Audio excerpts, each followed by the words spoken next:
Bismillahirrahmanirrahim. Assalamualaikum warahmatullahi wabarakatuh. Perkenalkan, nama saya Ilma Zukurfiana dengan NIM 2303091. Dari kelompok 4 ingin memaparkan materi tentang memilih LAN menggunakan media kabel atau WiFi. Langsung saja untuk pemateri pertama saya serahkan kepada saudari Tita Mustamsir. Assalamualaikum warahmatullahi wabarakatuh. Perkenalkan, nama saya Tita Mustamsir dengan NIM 2303127, kelas RMIKB angkatan 23. Di sini saya akan membuat tugas video presentasi kelompok kami, dan saya akan membawa materi tentang kabel LAN, dan saya akan membahas apa itu kabel LAN, pengertian kabel LAN, dan kelebihan dan kekurangan dari kabel LAN. Apa sih yang dimaksud dengan kabel LAN? Bisa teman-teman lihat gambar di atas ini. Kabel LAN adalah kabel yang digunakan untuk menghubungkan berbagai perangkat dalam satu jaringan lokal. Misalnya komputer, printer, CCTV, server, atau SIM-RS yang ada di rumah sakit. Melalui kabel ini, semua perangkat bisa saling berkomunikasi. Contohnya, mengirim data dan mengakses internet. Kabel LAN juga bekerja dengan mengalirkan sinyal data secara cepat dan stabil dari satu perangkat ke perangkat lainnya. Biasanya kabel ini berisi beberapa pasang kawat kecil di dalamnya, umumnya 4 pasang, dibungkus pelindung dan ujungnya menggunakan konektor. Singkatnya, kabel LAN adalah jalur fisik yang menghubungkan perangkat dalam jaringan supaya data bisa ditransfer dengan aman, stabil, dan cepat. Selanjutnya, adapun kelebihan dan kekurangan dari kabel LAN. Kelebihan dari kabel LAN yang pertama yaitu sangat stabil dan sangat cepat. Yang kedua yaitu latensi rendah. Ia cocok untuk aplikasi SIM-RS yang butuh real time, contoh pencatatan obat, tindakan, atau billing. Yang ketiga yaitu keamanan lebih tinggi, sulit disadap dibanding WiFi. Yang keempat yaitu minim gangguan interferensi dari peralatan medis. Yang kelima yaitu cocok untuk server dan sistem kritis. Selanjutnya, kekurangan kabel LAN. Yang pertama yaitu biaya instalasi tinggi, contohnya untuk membeli kabel, patch, panel, atau switch. Yang kedua yaitu tidak fleksibel, sulit memindahkan perangkat. Yang ketiga yaitu proses instalasi memerlukan infrastruktur bangunan. Yang keempat yaitu kurang cocok untuk perangkat mobile, contohnya tablet perawat atau mobile fisik. Terima kasih atas kesempatannya. Di sini saya akan membawakan materi tentang access point. Access point adalah perangkat jaringan yang berfungsi menghubungkan perangkat nirkabel seperti laptop, tablet, smartphone, atau perangkat medis ke jaringan LAN. Access point bekerja dengan memancarkan sinyal Wi-Fi sehingga perangkat bisa terhubung ke jaringan rumah sakit maupun internet tanpa menggunakan kabel. Adapun kelebihan dan kekurangannya yaitu kelebihan mobilitas tinggi.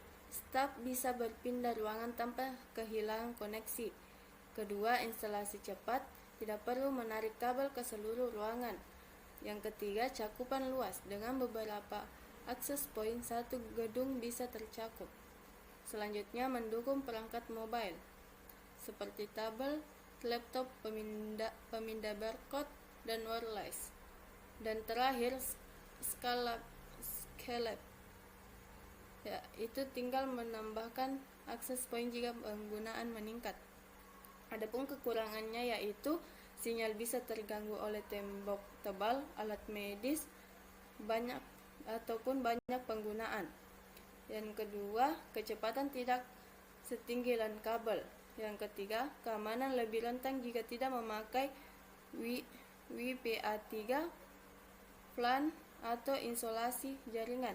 Dan yang terakhir, akses point mudah overload, terutama jika dipakai 20-30 pengguna per akses point.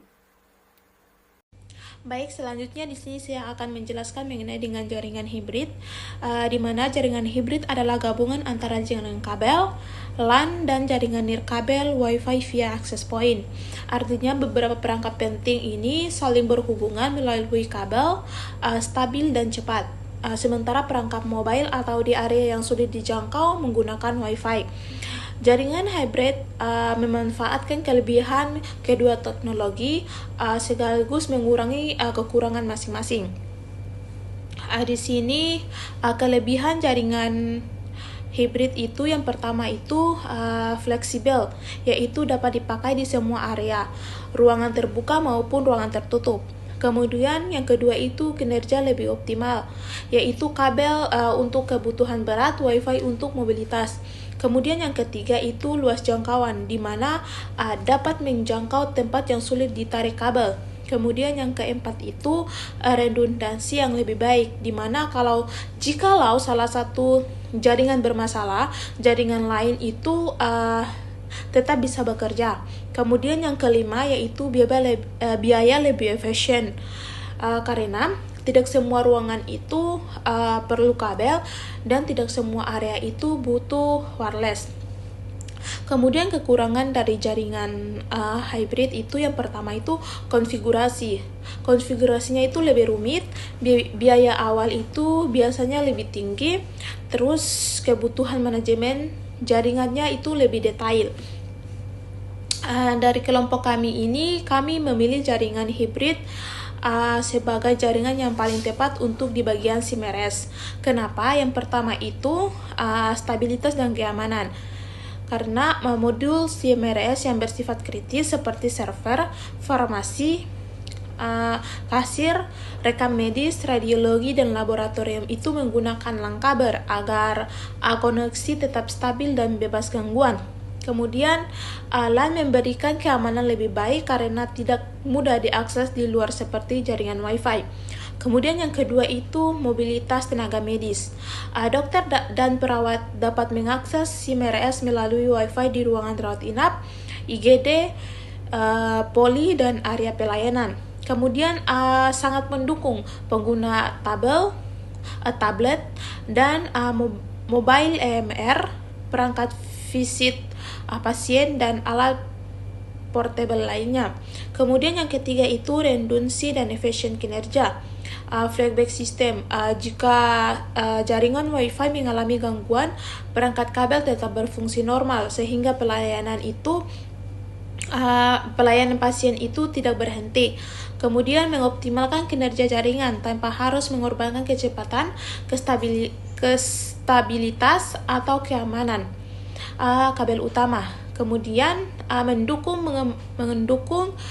mengembangkan teknologi modern seperti mobile EMR, load medis, aplikasi telemedicine, dan integrasi peralatan kesehatan. Nah, baik, di sini saya akan menjelaskan mengapa kami memilih hybrid. Karena sistem informasi rumah sakit memerlukan koneksi yang sangat handal dan aman karena mengelola data pasien yang sensitif. Yang pertama itu, jika menggunakan kabel harus digunakan untuk area dengan kebutuhan stabilitas tinggi, seperti server farmasi, pendaftaran, lab, dan bagian keuangan. Selanjutnya, Wi-Fi melengkapi kebutuhan mobilitas untuk dokter dan perawat yang perlu mengakses rekam medis elektronik melalui perangkat seluler saat berkeliling bangsal atau ruang operasi. Di sini kami tidak memilih kabel karena dia membutuhkan waktu dan biaya yang banyak untuk dipakai di seluruh gedung. Misalnya ke tempat penerimaan pasien, ke ruang pengolahan, ruang IGD, itu memerlukan banyak waktu. Dan yang terakhir itu menggunakan Wi-Fi. Kami tidak memilihnya karena kualitas sinyal dapat dipengaruhi oleh dinding, jarak, dan jumlah pengguna. Semakin banyak pengguna yang menggunakannya, maka semakin tidak baik koneksinya. Misalnya dari tempat penerimaan pasien ke poliklinik itu, jika hanya menggunakan satu Wi-Fi saja itu, maka dia tidak bisa untuk diakses ke ruangan yang lain karena terlalu jauh jaraknya. Baik, sekian dari kelompok kami. Kurang dan lebihnya mohon dimaafkan. Wassalamualaikum warahmatullahi wabarakatuh.